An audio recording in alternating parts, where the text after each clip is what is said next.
Well, hi there. Good morning, everyone, and thanks so much for joining us on this Tuesday morning here on Up with KREM. I'm Channing Curtis.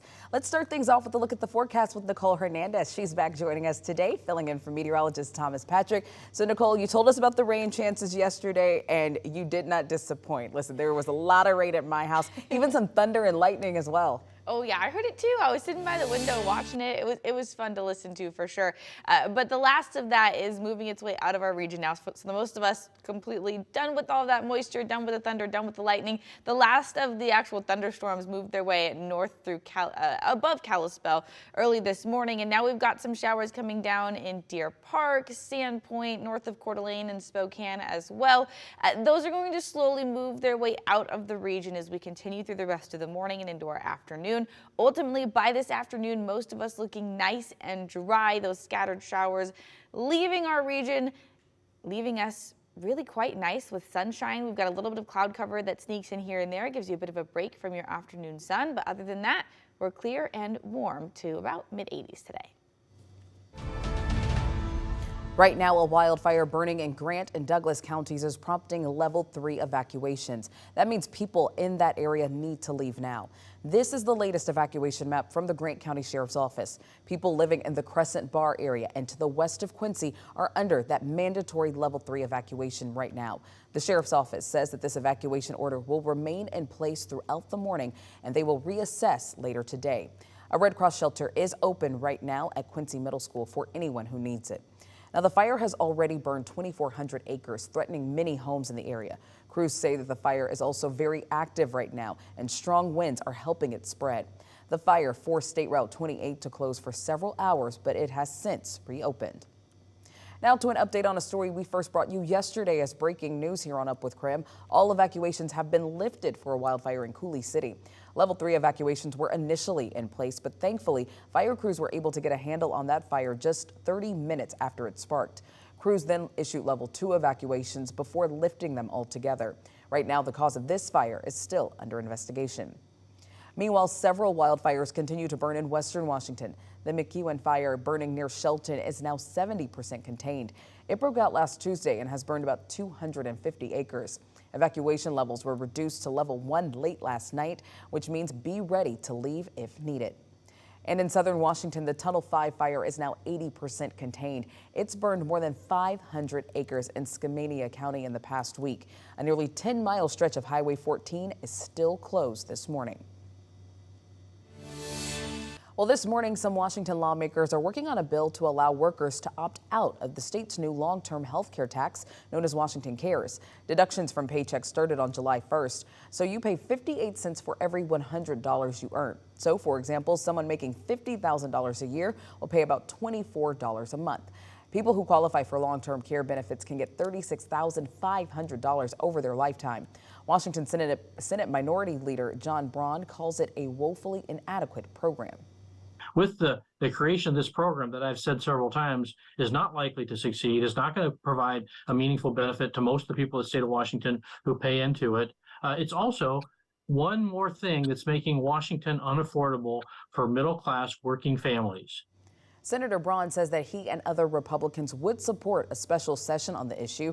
If they don't, they hope to offer a different option during next year's session.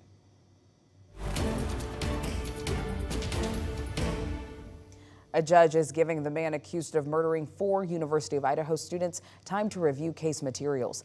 Brian Kohberger's attorneys filed a motion to stay proceedings in the case, which basically means that pausing all proceedings temporarily. The judge granted him a 37-day stay to allow him and his defense team to review material from the grand jury that indicted him. The judge says that this motion does not affect any other aspect of the case. There will be another hearing on this stay on August 18th, and Kohberger's trial is scheduled to start in the beginning of October. At 6:05 right now, it's been just over 1 month since the homeless encampment near I-90 officially closed. The Washington State Department of Transportation says that there is still a lot of work to be done on the now vacant lot. While tents and RVs may be gone, the camp's presence may have left a lasting impact on the soil it stood on. Officials say that the top layer of soil may have to be removed from the site due to contamination.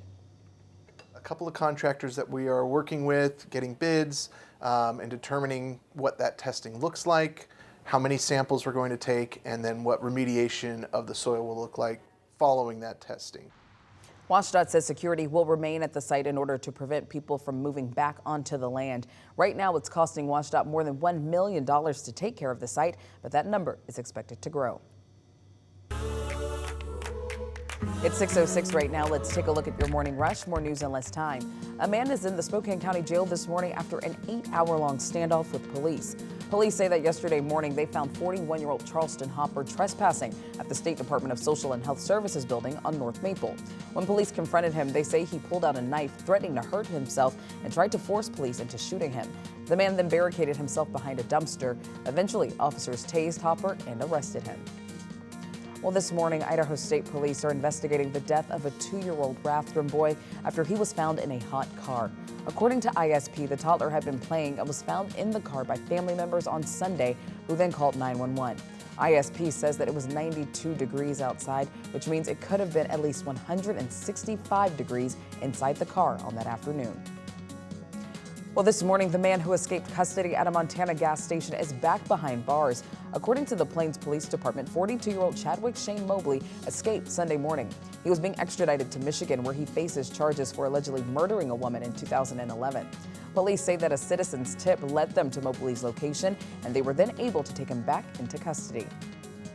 And a new Idaho law is now being challenged in federal court. Senate Bill 1100, known as the Bathroom Bill, mandates Idaho public schools segregate bathrooms and locker rooms strictly on the basis of the gender students were assigned at birth.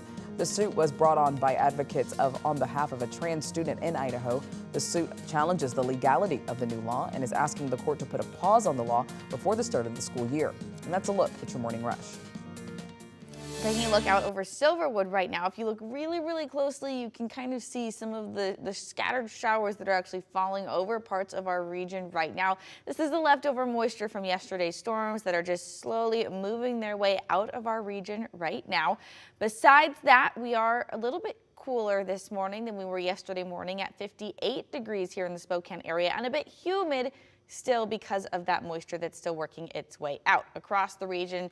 Obviously, Wenatchee's not loading up this morning very well, but 50s and 60s across the board, depending on where you're waking up. And this today, once that moisture moves its way out and the clouds move out, we are left with a lot of sunshine here in Spokane, and we're warming up to the mid-80s.